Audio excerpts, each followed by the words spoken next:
Let's talk about one of the biggest questions people have when they start thinking about their money. It's that moment you look at your savings and think, okay, now what? Today, we are tackling that exact feeling head on. This is all about the $10,000 question. So let's dive right in. Sound familiar? You've worked hard, you've saved up, and now you've got this 10 grand just sitting there, ready to do something. But let's be honest, the world of investing can look like this confusing, complicated maze, right? You want to make your money work for you, not against you, and you want to do it the smart way. Well, you are in exactly the right place. In the next few minutes, we are going to completely demystify this. We're going to draw a personal map for your money, pick out the perfect tools for the journey, and then together we'll take that first big step with total confidence. Okay, first things first. Before we even think about where to put a single dollar, we need a plan, a blueprint. Think of it like plugging a destination into your GPS before you start driving. Without it, you're just guessing. So let's figure out your destination by asking 3 really simple questions. Question number 1, what's your time horizon? I mean, how long until you actually need this money? Are you saving for a down payment on a house in, say, 3 years? Or is this for retirement, which could be decades away? The answer changes everything. A long road means you can aim for more growth, while a shorter trip means you got to play it a lot safer. Next up, how do you feel about turbulence? The ups and downs of the market. If the idea of your 10 grand dipping to 8 or 9,000 for a little while makes you feel sick to your stomach, you probably have a lower risk tolerance.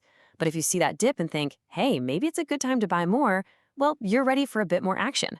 You have to be honest with yourself here. And finally, what's the whole point of this? What is the actual goal? Are we trying to grow this money as much as possible for the long haul? Or are we just trying to protect it and make a little extra on the side? Your purpose, that's your North Star. It's going to guide every single decision we make from this point on. All right, now that we've got your personal map drawn up, it's time for the fun part, picking your tools. Don't worry, we're not going to get lost in the weeds. We're going to keep it super simple and focus on 4 of the absolute best, most beginner-friendly tools out there.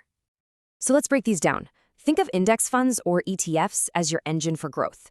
Instead of trying to pick one winning stock, you're buying a tiny piece of hundreds of them all at once, like the whole S&P 500.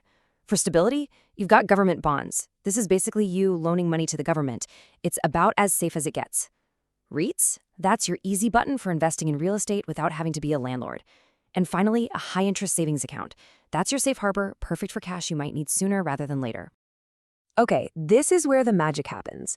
Let's take those tools we just talked about and actually build a sample portfolio. This is what a balanced, smart plan for your $10,000 could look like in the real world. This is the treasure map. Now, this isn't just some random pie chart. This is a recipe for success. See how it's balanced? We've got the growth potential from the stock market mixed with the steady, calming influence of bonds and the safety of cash. It's a classic for a reason, people. It just works. Let's look at the why behind each piece. Half your money, 5 grand, goes into that index fund. That's the engine doing the heavy lifting for your long-term growth. Then, 2,500 in a bond ETF, that's your anchor, your shock absorber for when the market gets bumpy. The 1,500 in high-interest savings is your emergency fund, your safety net. And that last $1,000 in a REIT gives you a slice of the real estate pie. See? Everything has a job. So you've got your map, you've got your tools, you've got your plan. Now for the most important part. Actually doing it. How do you take that cash and turn it into these investments? You know what? It's way, way easier than you think. It really boils down to 4 steps. 1, pick a brokerage. Think of it like opening a special bank account for investing. 2, don't overcomplicate it. Just start with one simple low-cost index fund. 3, and this is the secret sauce. Be consistent. Set up automatic transfers every month, even if it's a small amount. And 4, maybe the most important, stay calm. Markets go up, markets go down. Tune out the noise and trust your plan. And to make step 1 even easier, here are some really solid, trusted platforms for folks in the US, Canada, and the UK. These are all known for being low cost and easy to use for beginners. Now, you should always do your own research to see what's perfect for you, but this is a fantastic starting point. Now, every great adventure has its traps, right? Here are the 4 big ones to avoid.